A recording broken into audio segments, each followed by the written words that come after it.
Good morning and welcome to Truist Park. Before we get started, I'd like to recognize a few special guests that are in attendance today. Walt's family, his wife Terry, his boys Blake, Bo, and Brock, and Brody joining us virtually, Brian Snicker, and Chipper Jones. We will start with some opening remarks, followed by questions from the media, and now I'll turn things over to Alex Anthopoulos, President of Baseball Operations and General Manager. Alex? Thank you, everyone, for coming. Thank you to Walt's family, his wife Terry, and his 3 boys that are here. Obviously, this has been a long process for us to get this done. First and foremost, I want to thank our chairman, Terry McGurk, for his support throughout this whole entire process, and the entire baseball operations team. I know it took a little longer than everybody expected or wanted, but this was important for us. It was important for us to get it right. It was a rare opportunity for us to really canvass the entire game, teams, the league, talk to as many people, do as much background work as we could. And ultimately, that search came back to Walt. And I couldn't be more excited. His experience, his character, his work ethic is exactly what we want here. And we expect great things going forward, and we expect to get back to the playoffs going forward. So with that, I want to present him with his jersey and his hat. He's going to switch from 4 to 22, what he wore as a player. And I just want to congratulate Walt on the new manager of the Braves. All right. And we'll do a photo. You hat, and you hold it. We'll take photos first. You hold one side, and the other. Yeah. And then yeah.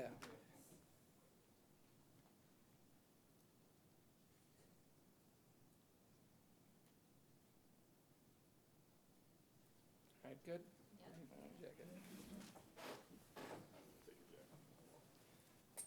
Thanks, Mitch. There you go.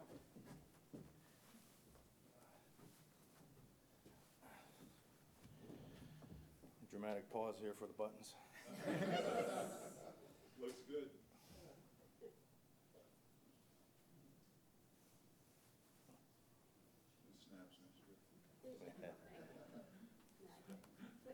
You get one button at the top. I That's get it. one. Okay, he gets one button. Yeah. Congratulations.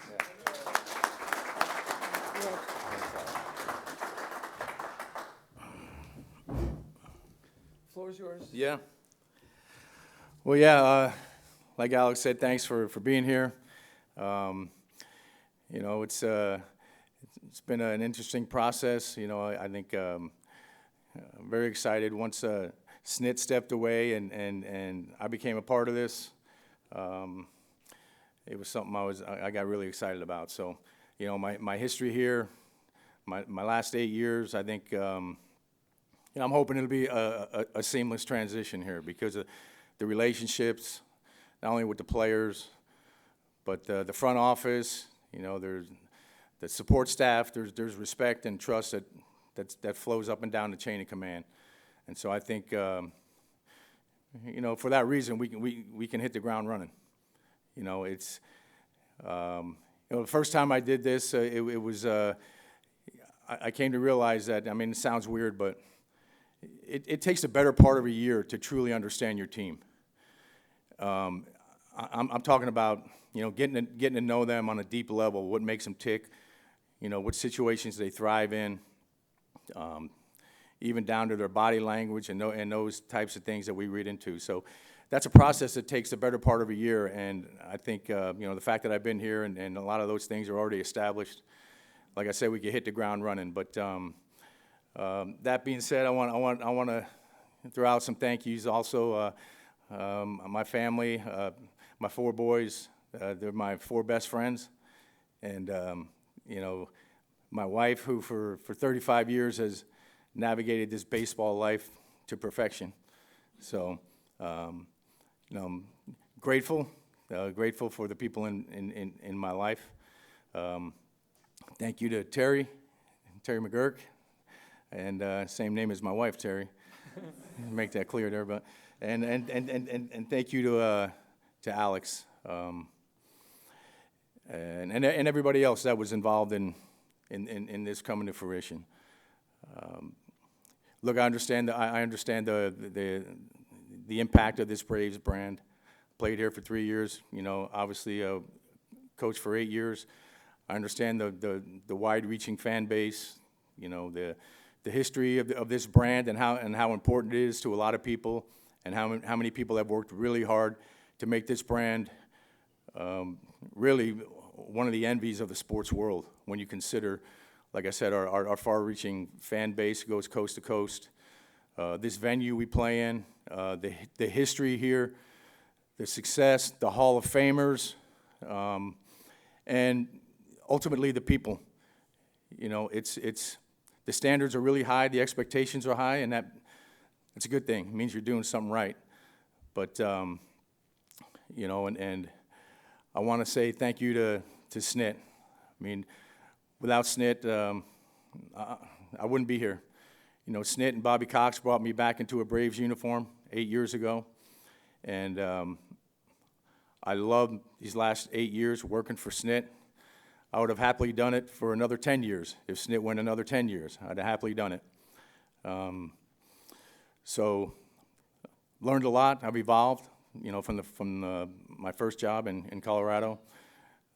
Yeah, I've learned a lot. The game has changed. You know, I'm sure I've changed, and hopefully wiser. But you know, and I think we need to appreciate and respect what's gone on here the last 8 years on SNIT's watch. And we need to maintain some perspective, because I believe that, you know, outside of any team called the Dodgers, every team in baseball is signing up for our last 8 years. Matter of fact, they're tearing a hole in the paper, signing up for it.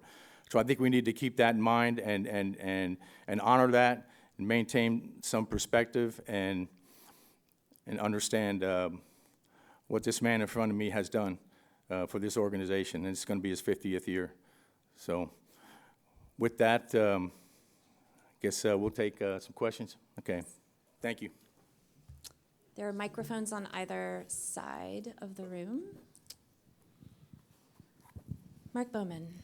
Walt, can you just tell us, what was your thought process over the last couple of weeks as time progressed? Were you starting to get worried they may go externally? Yeah, look, you never know, right? I mean, you try to read the tea leaves, and you know, usually that doesn't work out too well. But yeah, early on, I was very excited to be a part of it, and to be considered a candidate. You know, obviously, as time went on, you start to, you know, things start to creep in your mind, and yeah, there were times where I thought maybe this ship had sailed. But we know, we all know Alex, how thorough he is and how stealthy he is. Likes to work under the cover of darkness. And so, you know, this process was, you know, was like that at times. But yeah, I couldn't be more excited. You know, yesterday when I got that call from Alex, yeah, I mean, yeah, tough to explain. There's a lot of responsibility here, like I said, with this brand, this franchise, but I embrace it. Barrett. Walt, you mentioned that you've changed, the game has changed since your time in Colorado. How has your view of advanced analytics changed during that span? Because the game has changed and moved in that direction. Look, I've evolved with the game. I think if you don't, you're a fool. So, you know, my philosophy is, why would anybody, especially in a position of leadership, turn their back on information? And Alex has done a great job, and his team has done a great job of blending, you know, the wisdom that comes from being in uniform for a number of years, and the information that's available to us today, and the technology that's available. So I'm very curious when it comes to the information. I want it, and then, you know, there's a point where you got to put context to it, and I always say that, you know, there's an art and a science to everything. You know, the information gathering is the science part of it, and the art is putting context to it in the dugout and making it practical and pragmatic over the course of a 9-inning game. So, yeah, I think you have to evolve. The game has changed, like I said, and yeah, you'd be a fool not to evolve with the game. Allison.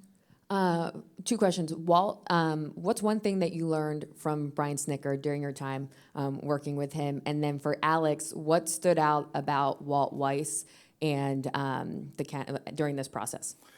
That's an easy one for me, and I think the top of the list, there's several things, but patience. It's really good to see, for me to see SNIT operate these last 8 years because, our personalities complement each other very well. I mean, obviously our personalities are different. We're two different people. But, my personality is always, to hurry up and get in there and fix things. And watching SNIT have a feel for the timing of when to interject was very valuable for me. And to watch him absorb losses like he did. I mean, I'd come in his office, because I always go in the office, because I never wanted the manager, I never wanted SNIT to have to feel a loss by himself. And I've been there, and nobody feels a loss more than a manager. So as a bench coach, I didn't want to forget that. So always checked in with SNIT after the game, and, usually it was him giving me the therapy. So his patience and his feel for the room and for situations, his timing, impeccable. Yeah, from my standpoint, obviously I've worked with Walt for 8 years, but I've worked with him in the role of being the bench coach and never had a conversation with him. As we all know, the manager and the bench coach, the roles are totally different. I mean, being able to talk to him for the first time about being the manager of this team, it's not, sure, you can use your past experiences and your experiences here with the Braves, but it's not the same conversation. And so as much as I knew Walt, I knew everybody on our staff. That doesn't mean everyone was a candidate. So the manager role is very different. It's unique. It's incredibly challenging. And some people aren't suited for it, in my opinion. Getting a chance, even though I knew the person and the man, he had that. That doesn't mean that he would have necessarily been the best person for the job. And so having finally had a conversation about the manager and what that entails, because we never had those discussions in 8 years here. That wasn't the role. Those are conversations that I have with SNIT. And then obviously going through the process and doing our work and so on. But, at the end of the day, this was about the best person. Internal, external, didn't matter. This is the third time I've done this. 2 other times I've gone external. And I never had a thought process of it needs to be internal. It's the best person, period. You hear different things about, the roster and this and that. The rosters change. You can change the manager at the same time. You need the right person, the right individual, no matter where they come from. And he stood out as the right man for the job. Dave? Walt, I know you said you've changed since the first time you did this in Colorado. How do you think this environment here with the Braves, you've been in it now for a long time, will help you succeed as a manager here by comparison to there, just the resources you have, how you've grown as a manager, the players you have, everything? Look, the circumstances they couldn't be more different. When I took the job in Colorado, I was out of the game for 4 years. I worked as a special assistant to the GM and the manager for 8 years, but I was gone for 4 years. I was coaching high school football.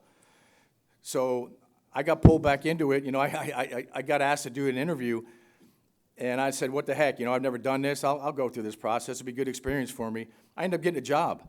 So, and look, I took over. At that time, it was the season after the worst season in franchise history. Now, there's been some rougher times there recently, but at the time, it was the worst season in franchise history. So, and there were some things there, culturally that, took a lot of time and energy. Look, I love my time there. It gave me this opportunity. If I didn't do that job, I wouldn't be sitting here today. And I had great relationships there. And it really challenged me, and I'm very proud. Look, we didn't have a great record over that 4-year period. Very proud of what me and my staff did and the front office did as far as changing that culture and setting them up, to be better. So I'm proud of that. Here it's obviously very different. Think about yourselves. Where are you? Now compared to 12 or 13 years ago. Hopefully you're a little bit wiser. If not, you probably need to check yourself. So, I've experienced a lot. And at a high level, I know, like I said, I know what this brand means and how important it is and how high the standards are here. And that's what's exciting. I also know that I have people that I work for, they're gonna have my back. You know, I understand it's a performance-based business, and I get it. I've been in the major leagues for 35 years now in a variety of roles. So I get it. You know, it's a bottom line business. But the winning has to be a byproduct of the relationships you establish, the trust that you have with your players. You know, when it comes to players, as it relates to coaches and managers, typically they ask themselves 3 questions. You know, does he care about me? Can I trust him? And can he make me better? And, you know, I feel like I've checked those 3 boxes already here over my last 8 years. So circumstances are completely different, and so are the expectations. But like I said, when the expectations are high, it means you're doing something well, so it's a good thing. Michael? Oh, sorry, Gabe, do you have another question? No, me? No, Gabe, go ahead. Do you have Okay, another cool. question? Walt, Terry, and your sons, you talked about their support. Could you just elaborate a little bit on just what their love and support meant to you since you made the decision to come back, especially? Yeah. Well, look, they've been in my corner every step of the way. You know, when I got back in the game, you know, that was a tough one in some ways because I like I said, I was away for 4 years, and I was a dad and a husband, full time. So, you know, the family gets uprooted when you get back into this game. This game is not conducive to family life. It's all consuming. So, like I said, they've been with me every step of the way. I told you my 4 boys are my 4 best friends, along with my wife. And I mean, my wife,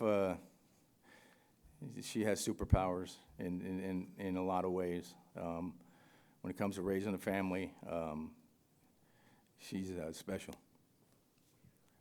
Michael? This question's for Alex. What do you believe are the most important qualities for a manager, and why do you think that Walt meets that criteria? You know, there's so many that you need, but Walt hit on a lot of them. But you know, being able to, you're dealing with so many things. You think about it, the manager, and especially the job's evolved. Even Stitt and I have talked about this. The job has evolved over time. The game has evolved. The staffs have evolved. And you think of the responsibilities you have day in and day out. You're dealing with 26 players, 26 alpha dogs. You're dealing with an expanded front office from what it was 20 years ago. You're dealing with an expanded media contingent, both from a social standpoint and a day-to-day beat writers and so on. Then you've got the in-game component, and then you've got a staff that you've got to deal with as well. So then you have to do the job well beyond that. But you're juggling all those things, and you're spread really, really thin. And from an emotional standpoint, it amazes me that just, you see these managers in the game and Snit and so on, just to not react, to stay calm, to stay patient, to stay even keeled, to be consistent, to be the same person day in and day out. That's hard to do. A lot of people can't do it, and also can maintain the respect of the clubhouse and the players and everybody around you, and also do a good job. So the list goes on and on. It's endless. These jobs are partnerships with players, office, media staff. You're partnering across the board. We all want the same thing. We all want to win. And, we might not always agree on how to get there, but, our values are all very aligned. Grant? Walt, I know you spoke glowingly about your time working on Brian Snitker's staff. You also, during your playing days, were able to play for some Hall of Fame managers, Bobby Cox, as well as Tony La Russa. I'm curious about those experiences from your playing days and now getting this opportunity to manage, how you incorporate that in the style in which you like to bring to your team. Yeah. Oh, look, I mean, we're all a product of our experiences and the people we've been around.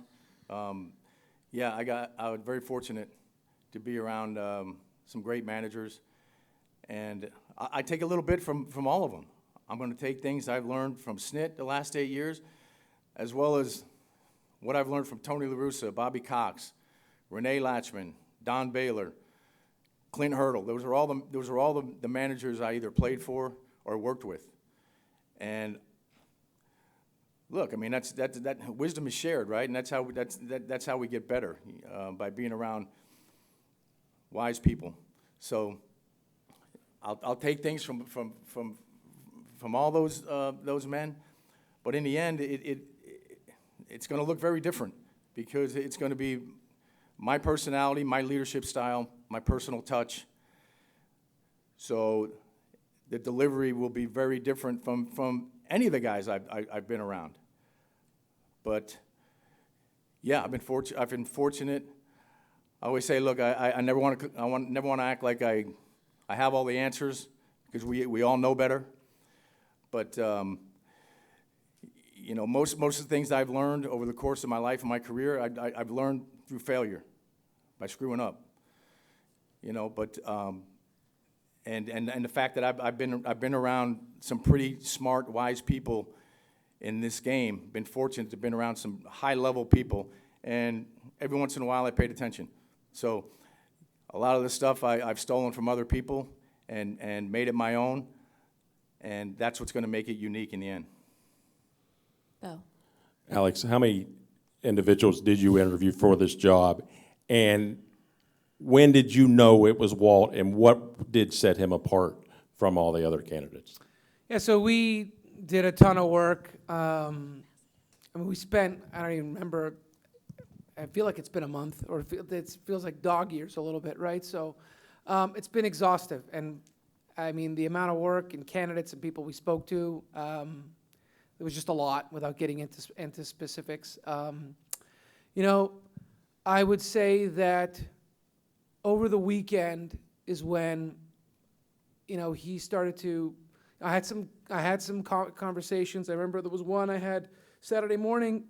You know, I thought about Walt Saturday a little bit, and then I had some conversations Saturday that really impacted me. And then you're still chewing on it and going through stuff, and really ultimately had a few more that I needed to have on Monday, just to make sure that I checked all those boxes. And look, I knew Walt, but I only knew him at a certain level, right? I'm not down there working with him day in and day out, and it wasn't in the role of manager. So people can interview and say all the right things and do all the right things, but like I mentioned when I did my first Zoom with you guys, the background work is pretty important. As much as I felt like I knew the person, still needed to do a lot of work, and maybe have a couple conversations on Monday just to make sure some people that were around him a little bit more than anybody else, that I had significant faith and trust in what they had to say. I told them I was leaning in that direction, but I wanted to make sure that, you know, there wasn't anything I missed, and they both stamped it in a lot of ways, and ultimately talked to Terry as well, that this was my choice and this is where I wanted to go. And we walked him through the process and the thought process and why, and how I check boxes and so on. And we obviously decided to go ahead. But you know, it's a big decision, like Walt talked about. This is a big role. This is a big responsibility with where this club is, the expectation. Look, it was no fun not making the playoffs this year, and we can go through the reasons why. But you know, that's just a standard that we've set here, and that's a credit to SNIT, to Bobby Cox, to John Sherholtz, that have set the standard here. You know, you hear guys like Nick Saban, the standard is the standard, and it is. And, you know, we expect to be in the playoffs year in and year out. So, you know, this is a real responsibility, and we owed it to make sure that we left no stone unturned and were as thorough as we could be, even if it was someone that was already internal. Bailey. I have two questions. First one is for Alex. Going off of that a little bit, how much of an influence did individuals in the building like SNIT and Chipper and people who know Walt influence your decision? Because you just mentioned, you know, you didn't really know him on a manager capacity, more of a bench coach. Yeah, I mean, look, I value their opinion immensely. Both guys are not the same person. Their careers are different, but their knowledge, their wisdom, they've won a lot, and they've got a lot more experience in the game than I do. So it carries weight, of course. And you know, I remember somebody I worked with a long time ago told me, you know, it's fine to cast votes, but not all votes count the same. And you know, what I would tell you is when we're going through the process and talking to people, look, certain individual, I'm going to weigh their input more. I'm going to have my own as well.